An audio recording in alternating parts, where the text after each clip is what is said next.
मनुष्य के जीवन में परिवर्तन लाने के लिए शुरुआत कहाँ से की जाए, यह प्रश्न सदा से समाजशास्त्रियों के सामने, आध्यात्म विज्ञानियों के सामने, धर्म चिंतकों के सामने रहा हुआ है। मनुष्य जन्मने के बाद उसमें परिवर्तन लाने के प्रयासों में अधिक श्रम और लाभ कम, ऐसा एक गणित, ऐसा एक निष्कर्ष आज तक के मनुष्य के इतिहास को देखते हुए सामने आता है। इस दृष्टि से यदि मनुष्य के जन्म के पूर्व ही, गर्भ अवस्था में ही उस पर यदि संशोधन किया जाए,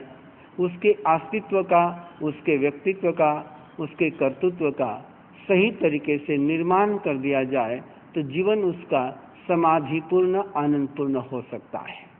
माता, मातृत्व ये ब्रह्मा, विष्णु, महेश की त्रिशक्तियों से संपन्न होता है। माँ सृजन भी करती है, माँ पोषण भी करती है। माँ उसमें आए हुए जीव के पूर्व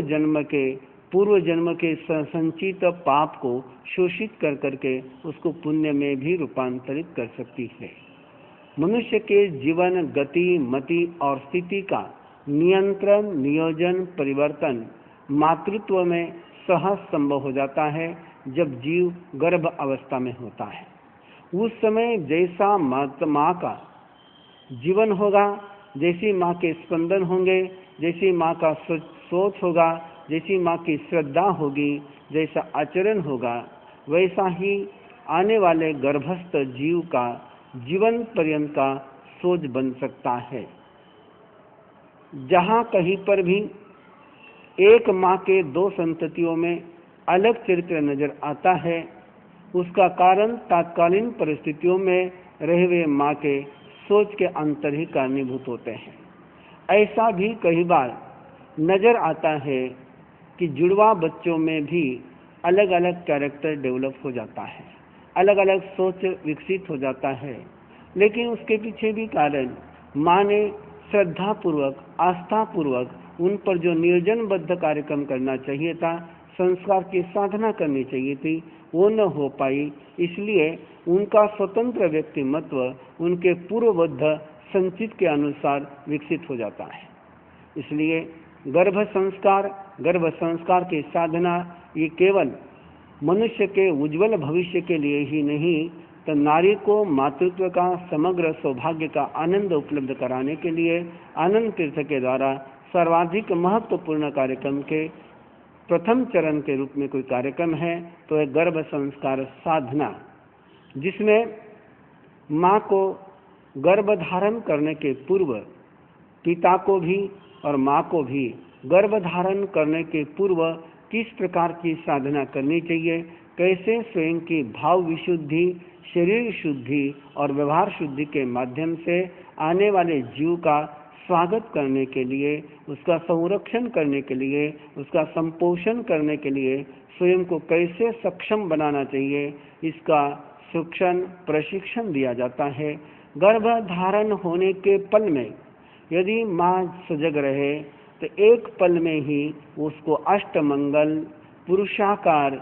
और श्रीवत्स के ध्यान के द्वारा एक सुंदरतम अष्ट नियोजित बद्ध शक्तियों के संपन्न करने के कारण से उसके पूर्व भव के, जीव के पूर्व भव के जो भी अशुभ है वो शुभ में परिणत हो जाते हैं और उसमें शुभ का विकास हो जाता है। परिवर्तन करने का मूल जो आधार गर्भ संस्कार साधना में स्वीकार किया गया, उसमें योगासन को प्राधान्य दिया गया, आहार को भी स्थान दिया गया, लेकिन मूल आधार जो दिया गया वो दिया गया ध्यान साधना को।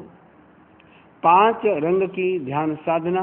पुरुषाकार पराक्रम की ध्यान साधना, श्रीवत्स की साधना, अष्टमंगल की साधना, इनका एक सुंदर नियोजनबद्ध ध्यान प्रतीक चित्र माँ को उपलब्ध कराए जाते हैं और उसकी ध्यान साधना के माध्यम से न केवल आने वाले जीव में ही परिवर्तन, अपितु स्वयं माँ के भी श्रद्धा और चरित्र में परिवर्तन आता है। ऐसी महत्वपूर्ण गर्भ संस्कार साधना जो 9 महीने तक निरंतर चलती है ध्यान साधना के बल पर, और उसके बहुत सुंदर परिणाम जिन माताओं ने इसका लाभ लिया उन्होंने प्राप्त किए हैं। ऐसा ये महत्वपूर्ण कार्यक्रम गर्भ संस्कार साधना का।